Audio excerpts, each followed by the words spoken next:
And the more dependent you become on the way things are going to turn out, the more likely it is that they're not going to turn out the way you want them to turn out, because there's fear in you.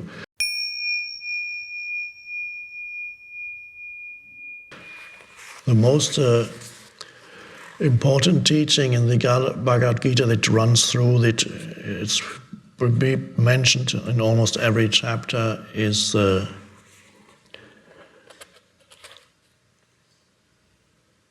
what's called karma yoga, which is a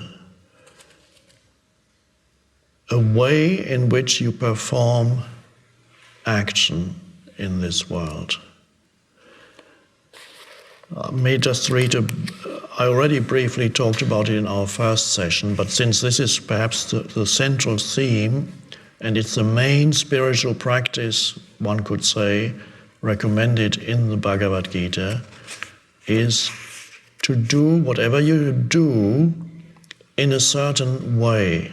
And what that is, I'll explain again briefly. And if you do whatever life gives you to do in a certain way, that will lead to a deepening and spiritual realization.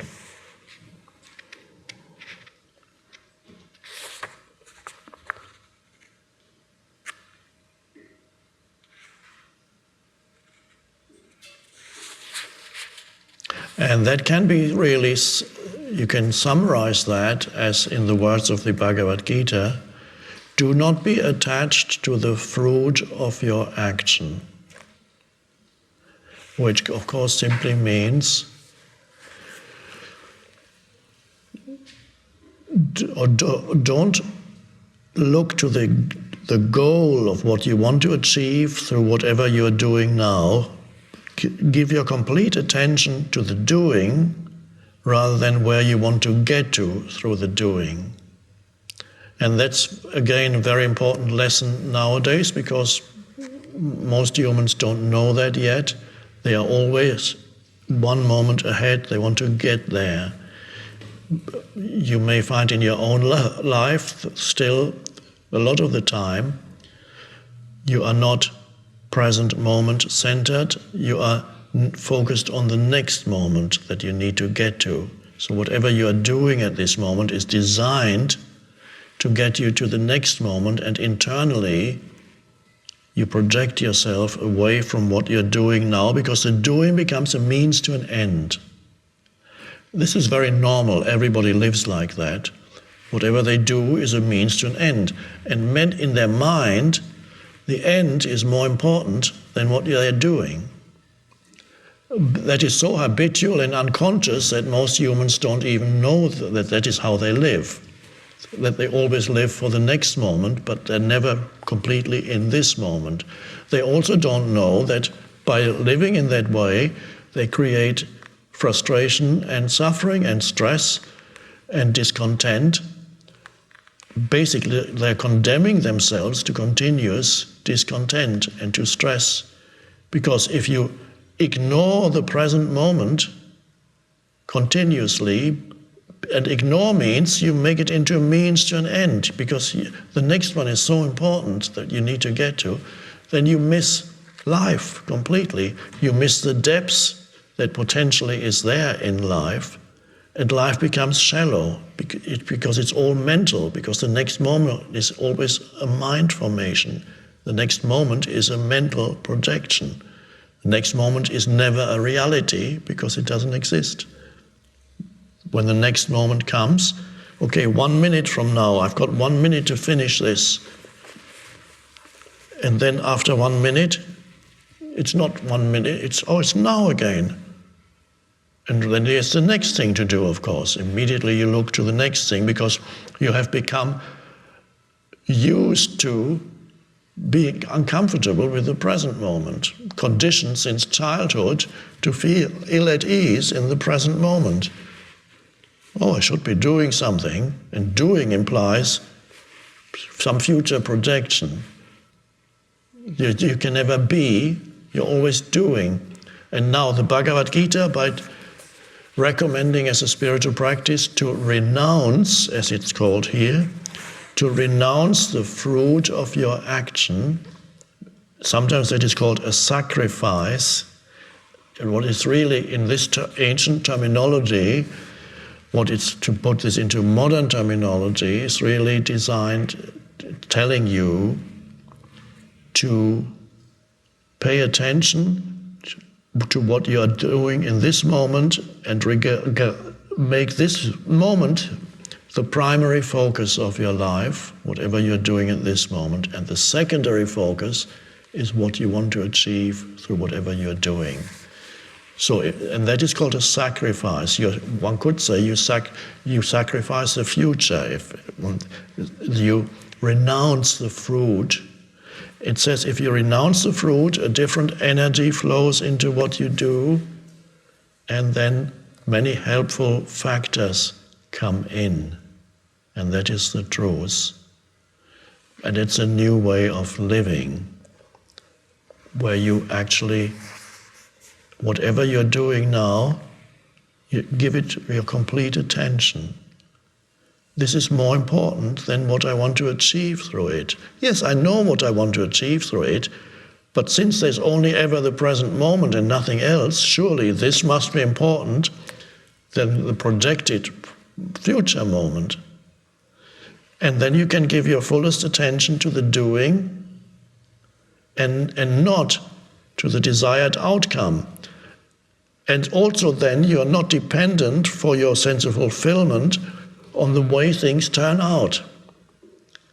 Because if you're dependent for your sense of fulfillment on the way things turn out, quite often you will become frustrated because they may not turn out the way you want them to turn out.